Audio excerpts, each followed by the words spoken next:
said, from all his research and looking at why people come to church, why visitors come back, why visitors don't return to churches, here's what he said. There's some simple ways that most people could make visitors feel welcome. And one way is just give them your name. There is nothing so melodic in our ear as the sound of our own name. Don't you love it when people know your name and say your name to you? And sometimes, that helps to wear a name tag. You've gone to these events, right, where everybody has a name tag, and you go up to somebody and you kind of know them, but you're trying to look them in the eye, but you're trying to let your other eye wander down to where their name tag is so you can get it. And sometimes you go to conferences and their name tags are way down here. Well, that was really weird. Because then you're trying to, I don't want to stare down there, but I need the name tag. I always say, get that name tag up high where we can see it. But giving people your name, say, hey, my name's Jim, and then if they don't give it to you, ask them, what's your name? And then use their name in the conversation. That's one way Tom Rainier says people feel really welcomed. Another way is to say to someone, hey, why don't you come sit with me? Because sometimes visitors come, they don't know exactly where to sit. Are there reserved seats? And, I don't have a ticket stub. I don't know where to sit. And so sometimes people will come into a sanctuary like this and they'll kind of wander, find that person and say, hey, would you come sit with us? And it'll make them feel more welcome. And then finally, just tell them, hey, we are so glad that you're here. Just verbalizing that to them sincerely goes a long way, Tom Rainier says, toward making people feel welcome. So Tom does this research, and first let me talk about Exodus 23. This was in the devotions that are posted on our Facebook page. If you're not in the habit of looking at our Facebook page, please do that. We post devotions there Monday through Friday, and one of the devotions this week talked about this verse. You've gone to churches where you did not feel welcome, probably. You've certainly gone to events where you didn't feel welcome. Everybody knew somebody else. Everybody was talking, and they were laughing, and you were kind of like, where's the punch bowl? Where's the cookies? So I'm not, just standing here. At least I'll have a cookie in my hand. And finally, someone came up to you and introduced themselves and kind of oriented you, and that made you feel more at ease. Well, that's what Scripture's telling us in Exodus. You know the feeling of being a stranger. So extend hospitality to strangers.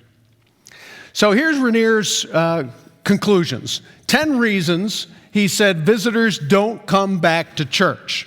I hope that none of these apply in this church, but some of them might. So we want to kind of do a self-audit.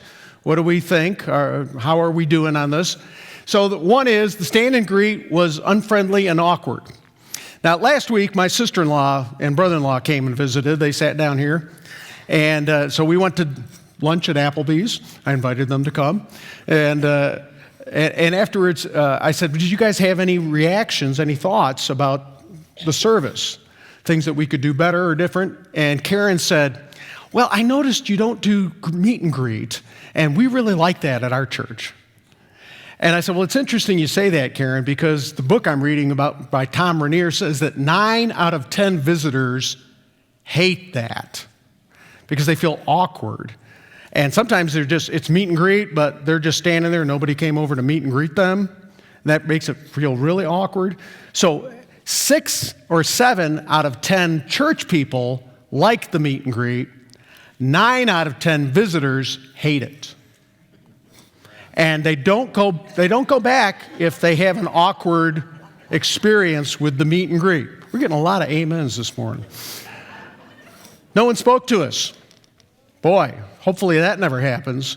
But it could. Somebody wanders in and they sit down and, they're not connected to anybody. Maybe this first-time visitor and nobody notices that they're new. Maybe they have a look about them that we think, well, I don't think they want to be bothered. And so we stay away from them, or we just don't even notice them. That's one of the top reasons. The children's area looked unsafe or unclean. If a family comes in with kids, this is a big one. And again, I don't think that we experience that here, but those of you with children, you want to pay attention to that. There was no place to get information about the church. I wanted to learn more about what services are available. Do they do anything on Wednesday nights? Is there a men's group? But we didn't have any of that information. Hopefully, we're getting that information out to you. It's in the folder. It's also in the bulletin. The church website wasn't helpful. Most people who come to church as a visitor check out the website first. And so Tom Brenier tells a story about somebody who arrived at church 30 minutes late as a visitor first time because, we forgot to update the website and put the new start time. I'll talk about feeling awkward. They get there late or they get there too early. If the information on the website isn't accurate, visitors don't like that. I couldn't tell where to park. There was no visitor parking signs. I didn't know where to go. The entrance, I didn't know which was the main entrance and which one was for members. They used insider language. And this is one that I'm particularly sensitive to. I try to make sure when I'm talking with people about spiritual things that we don't use holy talk, stuff that if you're not part of the church, you wouldn't know. So you just have to kind of self-monitor our conversations to make sure we're not using that insider talk. The service was boring or poor quality. That never happens here, right? You know that. Members told me I was in the wrong pew. Now I don't think this has ever happened here. I hope not. But, we're creatures of habit, right? We tend to sit in the same spot all the time. And if somebody's in that pew, we kind of look at them. Maybe we don't say it, but we give them that look like, you're in the wrong pew, buddy. But some people have actually said it to them. Could you move over? You're in the wrong pew. That's a big turnoff to visitors. And then finally, the facilities weren't well maintained. If there's, stuff that needs to be painted or stains on the carpet, it sends the message to visitors, we're a little slipshod. We don't really think that the facility is that important. And so my former pastor, Stan Toller, used to say, we want to be ready for company all the time. You know how it is at your house? You got company coming? The vacuum gets out of the closet, right? And you're dusting. Maybe my mother-in-law told me that you can't tell the age of dust, which was a great comfort to me. But when the visitors come, we dust. We make sure everything is lined up and looks good. And that's the way we want to be at our facility. So I want to share with you quickly the tale of two visitors. I've been working with you since October or so, and fairly early on, within the first few weeks, we had a visitor, a young family that came and sat right down here, and I knew them a little bit from another church. They were just kind of shopping around for churches, and so I made a point to make sure to get their phone number from the visitor packet, and I called them on Saturday following the Sunday that they visited. And I got a hold of the dad, and he said, hey, I got to tell you, I'm really impressed. You're the fourth person from the church that called us.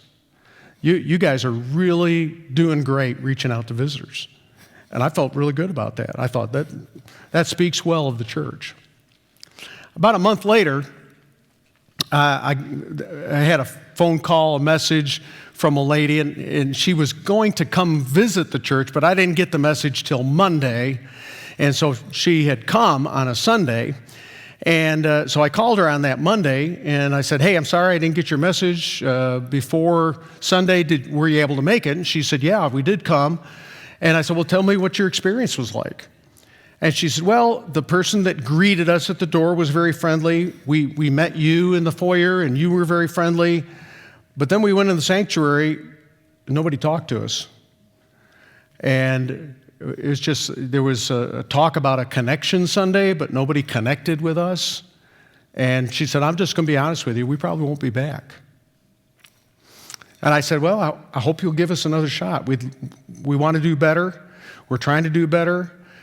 Give us another opportunity So those are two extreme examples. I don't expect that every visitor is going to get 4 phone calls in the first week, but I don't expect that a visitor would come into our sanctuary and nobody talk to them once they come in either.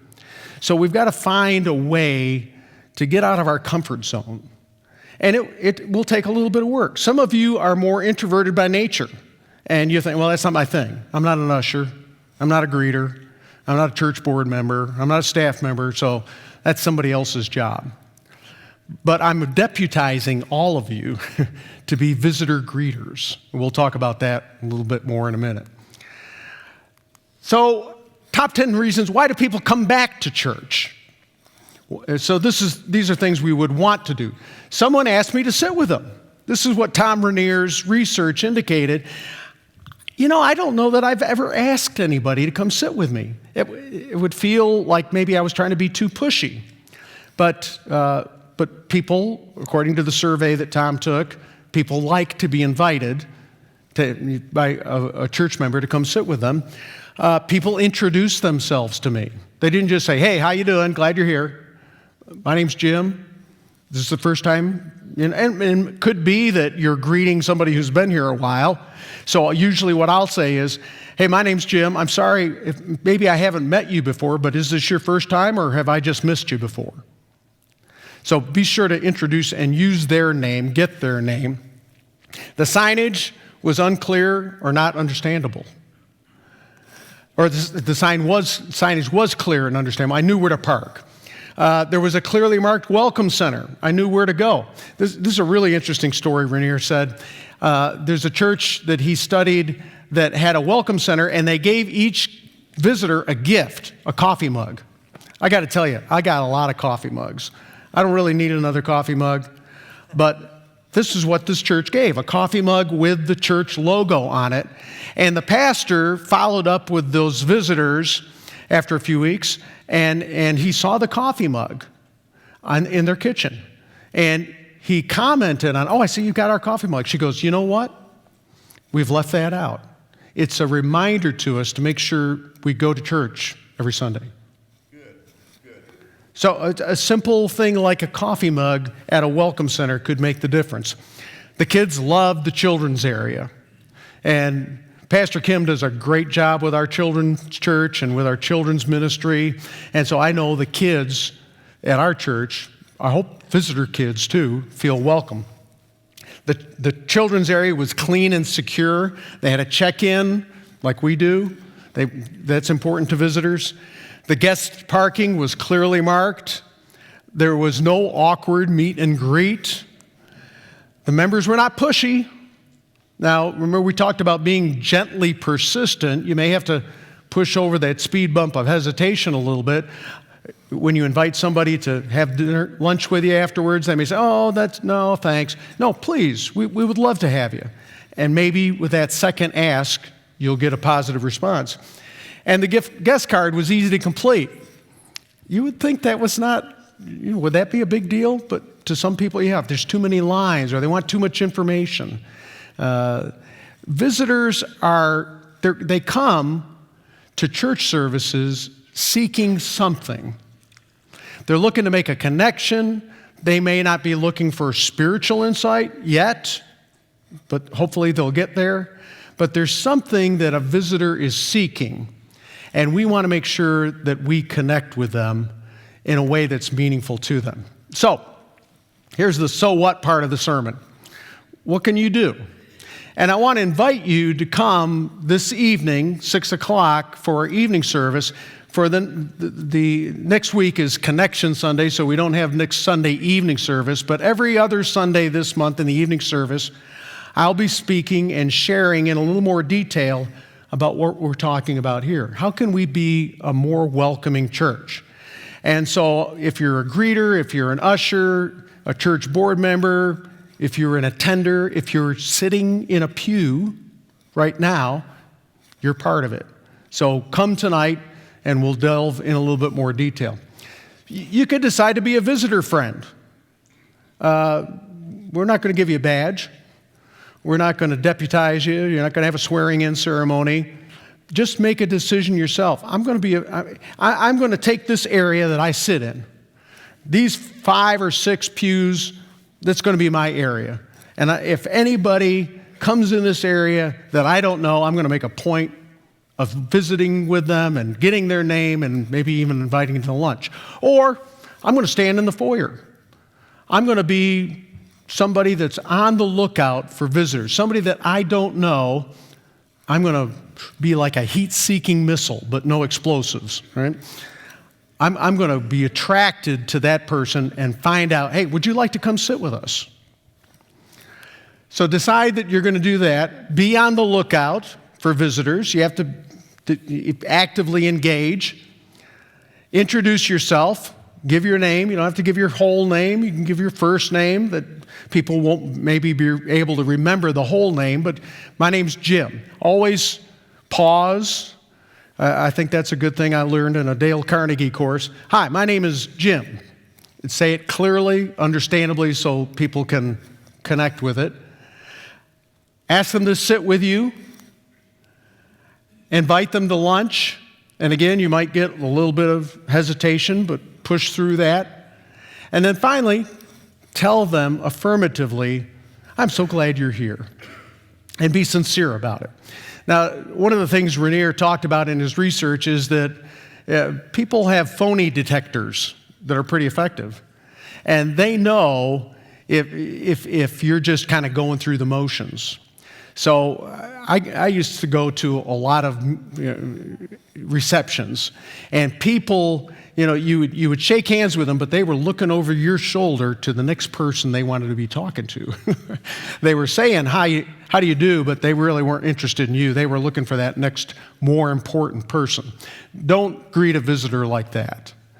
Make sure that you focus in on them. Make sure they're the center of your attention. Use their name.